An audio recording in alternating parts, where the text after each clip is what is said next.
l'innovation, c'est quelque chose qui est dans tous les discours. On est toujours pour l'innovation. Je n'ai jamais rencontré quelqu'un qui était contre l'innovation. Mais dans les faits, dans les entreprises, entre le discours sur l'innovation et faire l'innovation, il y a, je dirais, pas mal de différences.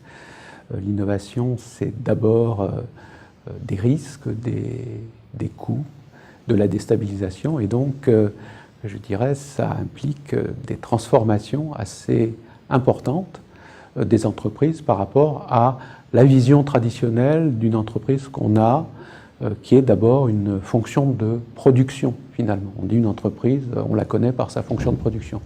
Eh bien, aujourd'hui, l'un des points clés pour la pérennité de l'entreprise, c'est sa fonction de création ou de conception.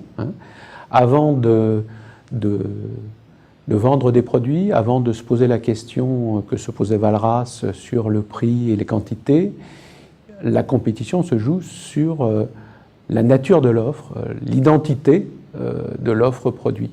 Et c'est là-dessus que, de plus en plus, se joue la compétition et la pérennité des firmes. Et alors, quels enjeux?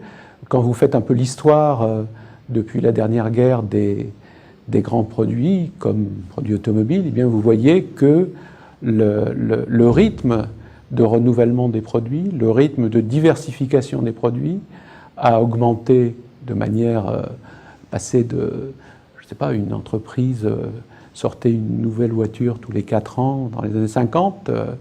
Il y a actuellement, les entreprises sortent 8 projets par an de nouvelles voitures. Donc il y a une capacité de conception, une capacité de création de nouveaux produits beaucoup plus importante. Et ça a impliqué des transformations d'organisation interne majeures pour que le développement de produits ne soit pas trop cher, pour qu'il soit bien ciblé, puisque si on sort un nouveau produit mais qu'il ne répond pas à une attente, ça n'est que du coût, et être capable de renouveler plus rapidement. Ça, c'est des transformations internes. Il y a aussi des transformations dans les relations entre firmes.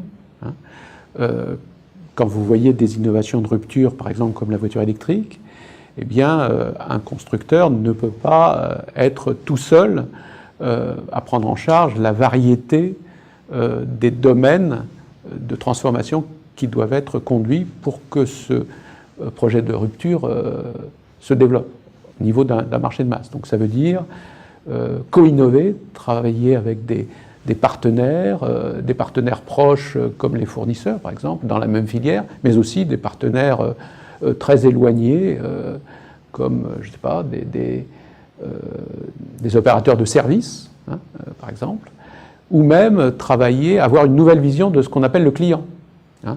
L'automobile, on s'adresse au client conducteur, mais quand vous pensez voiture électrique, la question de l'infrastructure, des bornes de recharge, la question des incitations, des aides à l'achat, implique que les opérateurs, les constructeurs, je dirais, prennent en charge dans leur système client, dans les concepts même de clients, des acteurs publics, locaux, nationaux. Voilà.